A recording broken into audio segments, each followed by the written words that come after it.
Hello, I'm Josephine Sellers and I'd like to welcome you to the Awakening TV channel. It's my pleasure today to be interviewing Christopher Groucutt.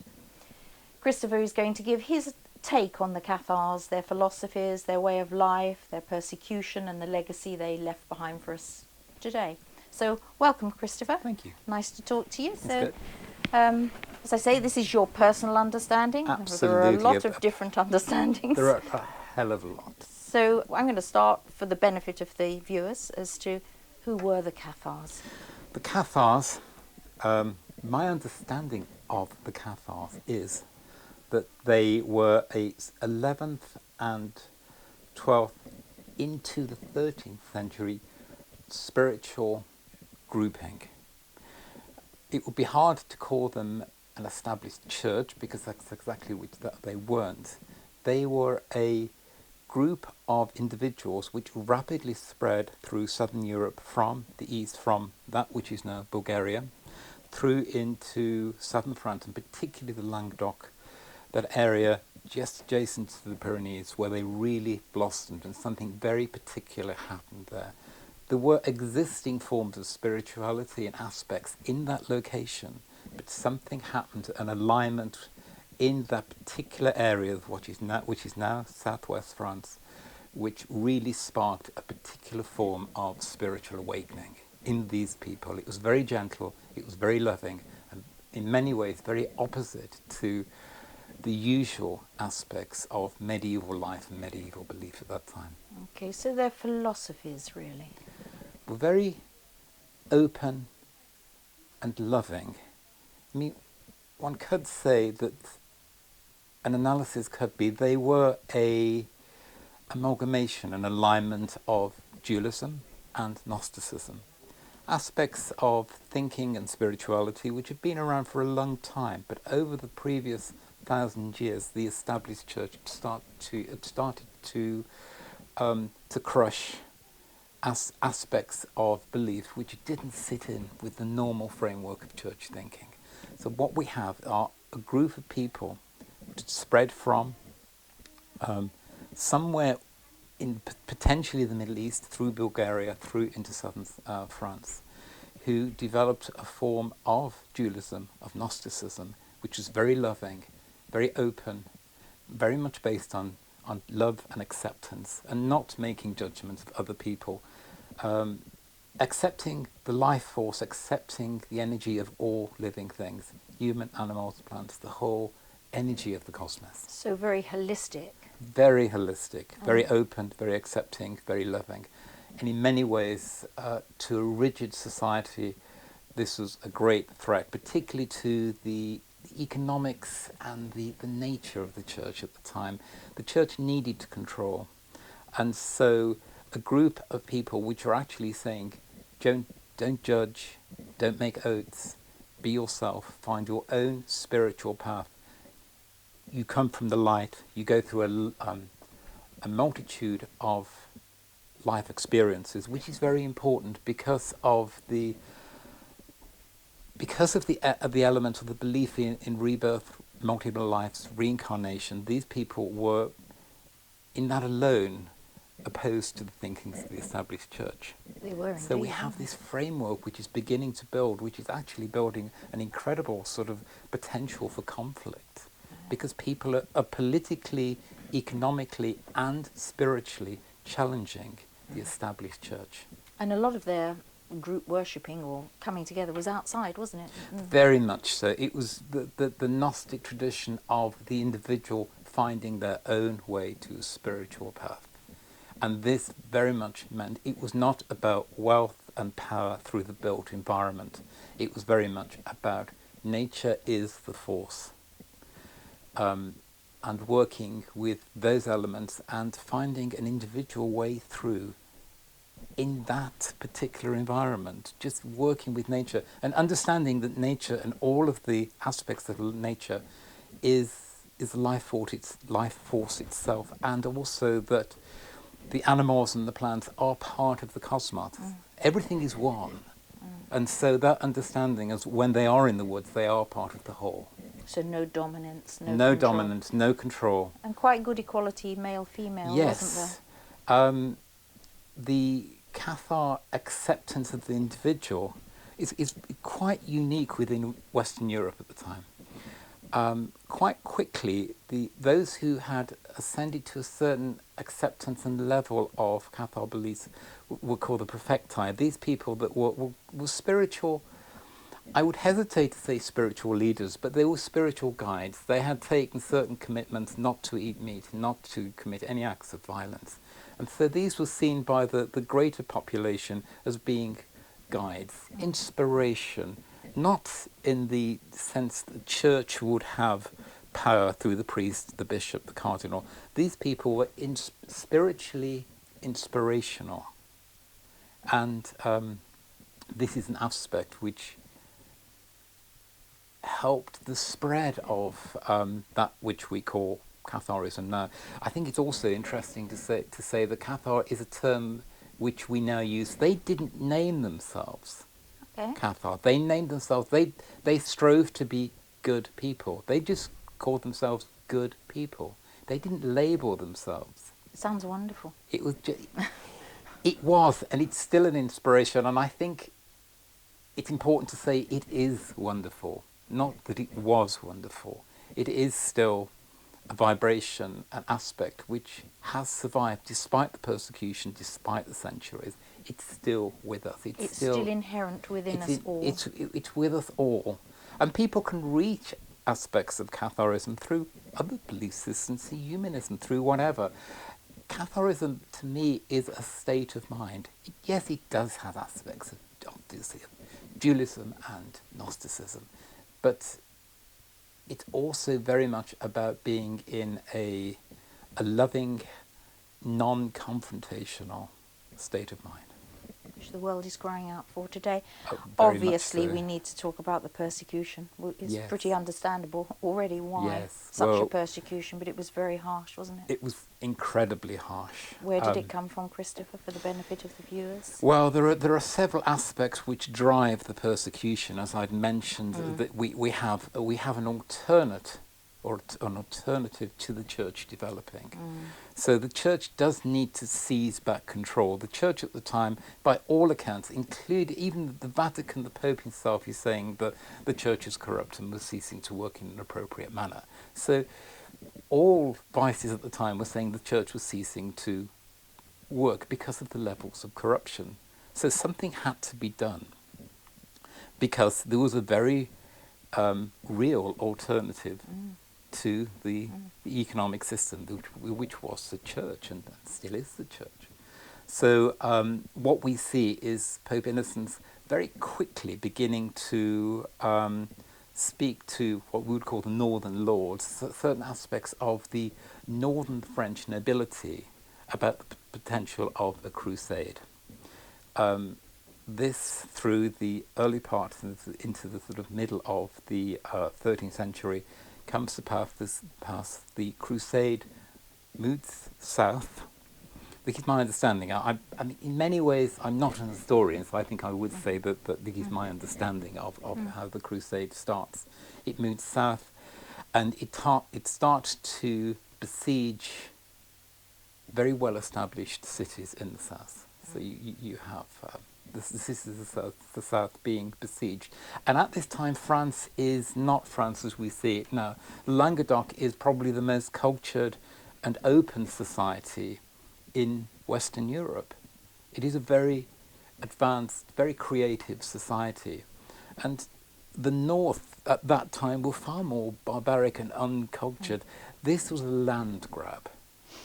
The Pope saw the opportunity to get the northern Knights down as a Holy Crusade. The Church saw it as an opportunity to shut up any critics and to make sure that there was no alternative to their system. And to the north, it was a bribe.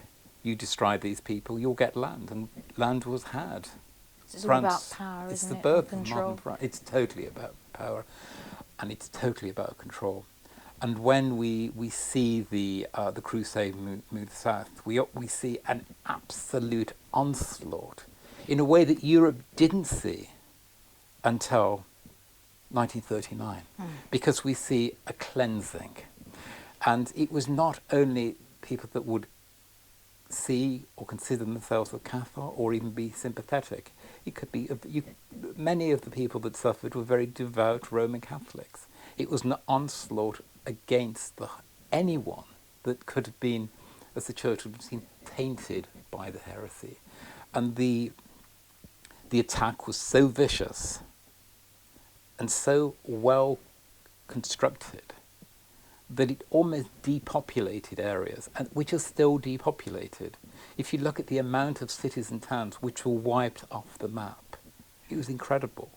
Not only was this just a form of ethnic cleansing, it was also a form of mass torture, and the cruelties were obscene. We don't know a great amount about the element of torture. Some of them were documented by the Inquisition.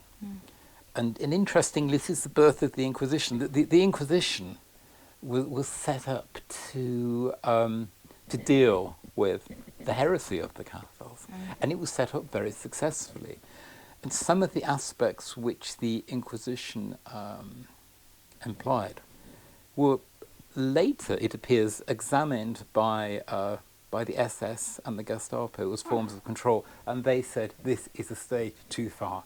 Even the SS wouldn't do aspects of what these people did, and I think that puts it into a context. But we don't hear much about it in history, We don't. do we? I didn't learn anything of the None of us Cathars in do. school, did we? No, the victors won, and they've written the history for 800 years. So what we see is history being rewritten.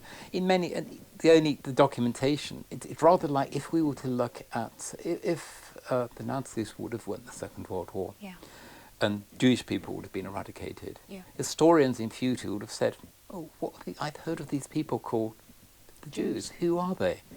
The records will be held, we have got records. The Gestapo, the SS have their ancient records. We can go back to the Gestapo and we can ask them, here's the records of what the Jews did. It is that difficult to understand Catharism and the persecution and the crusade because the victors won. They were able to rewrite history, and they did it in a terrible and bloody and highly successful way, and it lasted 800 years. And only now something has happened which is potentially spiritual, which has allowed something to crack. The facade has fallen away and people are able to see after these many years. And Why also, do you think that is, Christopher? I think it is an alignment of where society is. I think we are able to talk about things, particularly in the West, and understand aspects of spirituality and the potential of spirituality, multiple lives, how animals and people operate, how we exist in the great cosmic cycle, which in the West wasn't there. Because the church won, because the church closed this down, this was not available. But now we are in a society which is able to take aspects of inspiration from many other beliefs and many other sources. And so this is part of a more general alignment of openness. I'm going to jump questions now and bring one up right from the bottom of my list about the greening of the laurel.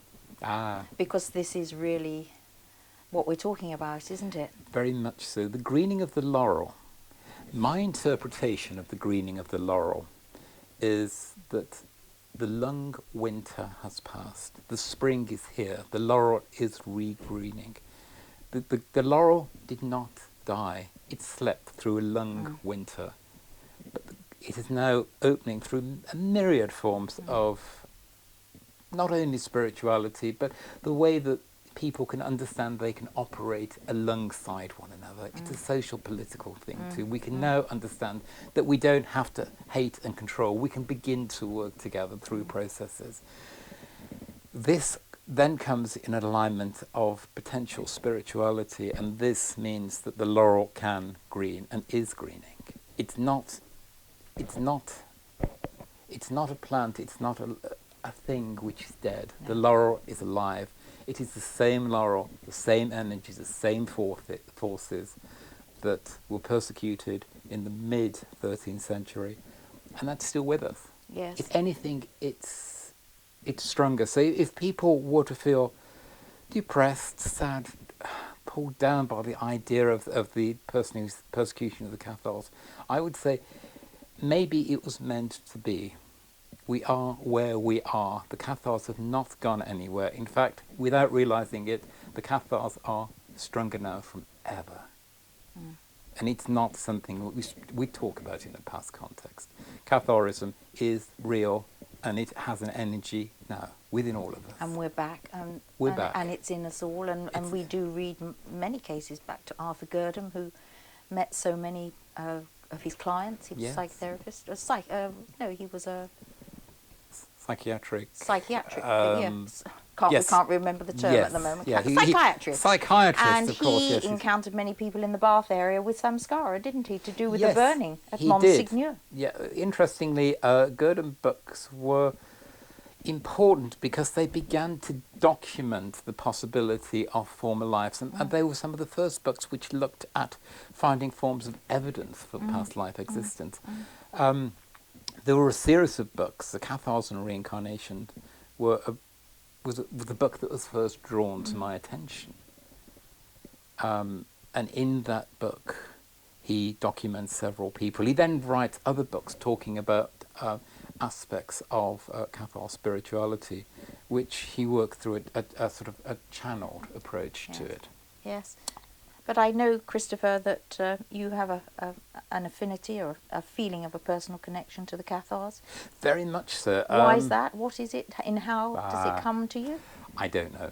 I know I'm strongly connected to them. The energy of the Cathars does sit within my heart. I don't know what it is. Sounds like it does when you talk. It does. I feel it. I ignored it for much of my adult life, and only several years ago did it blossom. But when it came through like a nuclear explosion. Wonderful. And it just blew everything away, and it just made sense. I saw the world in a very different way. That's beautiful. I think that for me, it is something which I'm either linked to. I'm not saying it is or isn't former life. I don't know. The potential is there. However, I just know that there's a very strong, in my own life, it's a very, very strong calling. And I know other people, and I'm increasingly meeting other people, and this is a very strong calling, and it's a very, very positive aspect on their lives. It's making them much more gentle, less judgmental people. And you've been to Monsignor. Tell me what it's like to go there.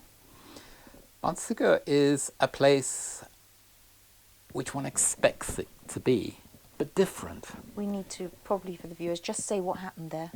Yes. Monsignor was a castle, a stronghold, which was built as the crusade began to build up, or the potential of a crusade began to build. A fortification was built on a very ancient spot on a mountain in southwest France, in a relatively remote part of the Pyrenees, but in a safe Cathar area. And there were a number of Cathar nobility who were able to put money into the strengthening of this existing fortification. It was a very difficult spot to besiege, and it became a centre of Cathar life. It was a very practical spot because it meant that the organisation of aspects of Cathar society were being organised. Now, the building of early hospices and training and all kind of aspects relating to Catharism, including the workshops. Cathars were very linked to craft-based work. The working with the hand was very important, weaving, etc. So they began to train people in forms of craft. Because the Languedoc was also a highly crafted area, it had a great deal of artisans and craftsmen that were able to make really quite exquisite things. And they built on this, but they built in aspects of spirituality. So the castle itself is there, and underneath there's still the remainder of the houses where the workmen, and also some women who were working, as far as I understand, because this was an open society. People were training and living there. So it wasn't just a castle as maybe we'd understand it. It was a spiritual centre for reflection, conversation, but also training people through very practical skills related to craft. So when the Inquisition came, what happened at Monsignor? It was a place where the the prefecti, those who remained absolutely true to the faith, were called to. As the Inquisition advanced. Yes, in the final stages, it was the last bastion of the belief. And so they who went were there were several Cathar bishops, and they had staff or clerics. Or it's very hard because they use different words that we use. They had people they worked with.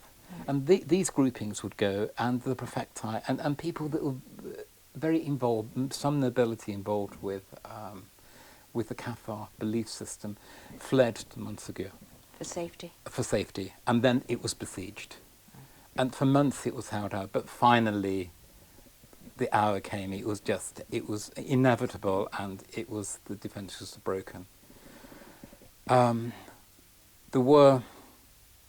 It is believed that certain aspects were taken from Montsegur, which were probably sacred text. For safety. Yeah, for safety. I mean, there have been rumours of treasure, but the Cathars, being dualists, were really unconcerned by wealth. Physical wealth did not concern them. It was useful because it allowed them to build hospitals and buy bread and give that to the needy. So it was useful, but it was not important. So treasure to the Cathars was something which was much more spiritual. So something was taken out of Montsegur. Prior to the annihilation that went on there. And then there was a 2-week window between the surrender and the execution. The day of the execution, a choice was given to all inside the castle. Do you want to sort of renounce Catharism and return to the fold of the church? Or stay. But there were mercenaries, there were other people, so it wasn't just the Cathar community in there. So the soldiers, many of the mercenaries would have been Catholic. They would have gone back. They would have said, "We're not." So they were the mercenaries, for instance, were allowed to leave with their arms, and then the remainder, those who would not renounce the truth, were heretic. So they were led down to a stockade at the bottom of the castle. What happens? The castle is quite high. Around it has there's a small path, which anyone who goes now will still follow the same path. It's a beautiful path. It's very steep. It has lizards over, and it sort of hums with insects. It's a very, very beautiful spot. At the bottom is a meadow. In the meadow, a stockade was built, and all of those who would not renounce Catharism were corralled into there, and the stockade was set on fire. But there was a very interesting point, and this is chronicled by the church and all who saw this. Despite the 100 and so people that were in there, I think it was around 150 people were in there and burnt alive.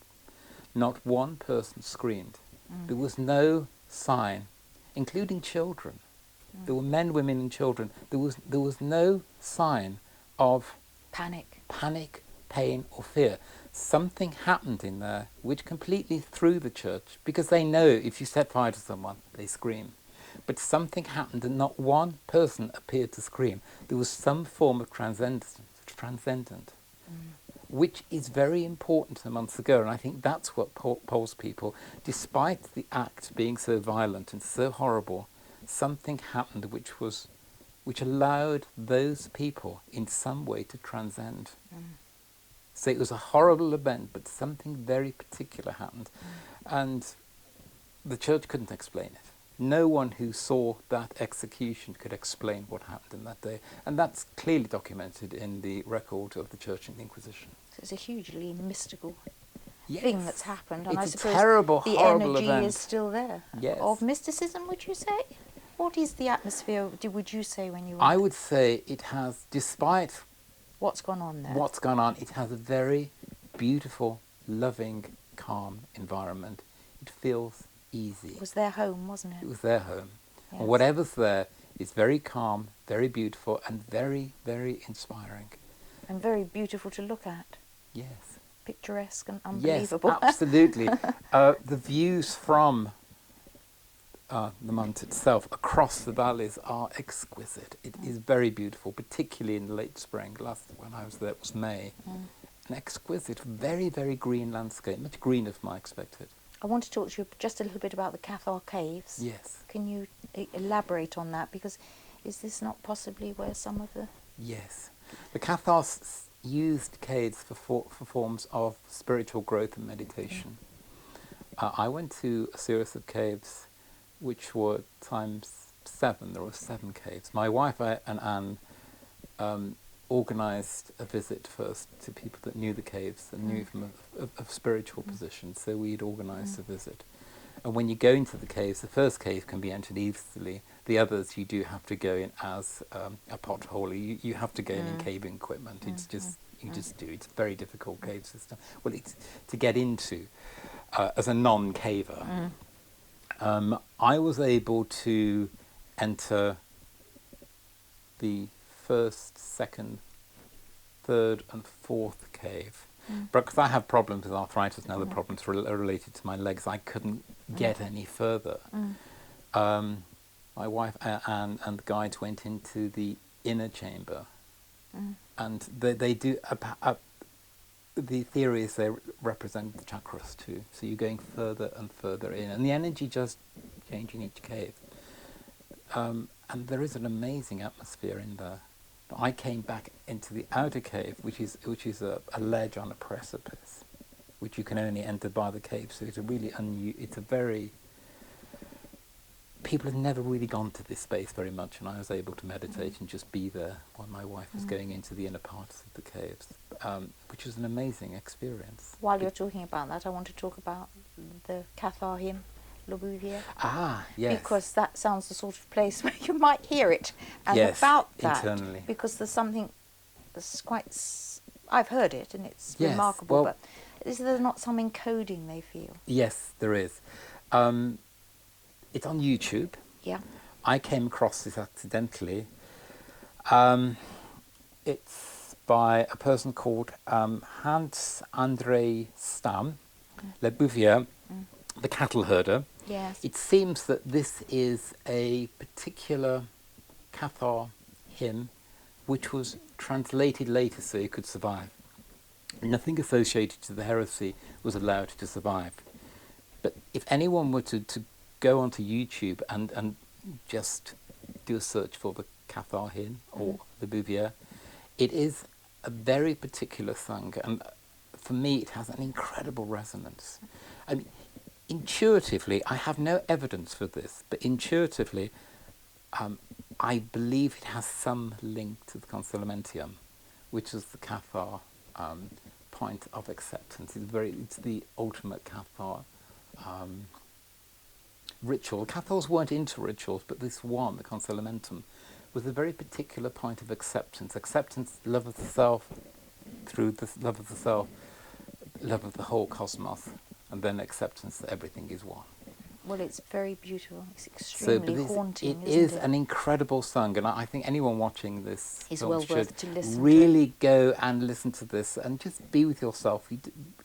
You can either meditate with it or just be with this song, because it has an incredible resonance. For anyone I have introduced this to saying, that's amazing, it really internally does something very strong to me. So although it's just about the cattle herder and his yes, life, there's something there's within something the beneath tune, it. there's something beneath Something's going on, isn't there? there? The frequency, there's something happening in that sound which has got... For me, it felt like remembrance. Absolutely. It's reminding us all. That's the word that so many people use. But whatever it is very important. Yes. And I think it's something that people go away and they see this film. I think just go onto YouTube and have a look for. I think the best way of doing it as a YouTube search is just by the Cathar hymn. The Cathar hymn, and that comes up. As Le Bouvier. Yes. Wonderful. Well, I think I've asked you all the questions I wanted to ask you. It's been very interesting, very enlightening, very passionate. Thank you. Something comes through when you talk about this, and I think it's good news for the time we live in, because I think, across the world, and particularly in Western culture, yes, we are remembering and waking up. We are remembering. And of course that's what this TV channel's about. Absolutely. So thank you very much for coming all the way here today, you. Christopher. Thank you very much.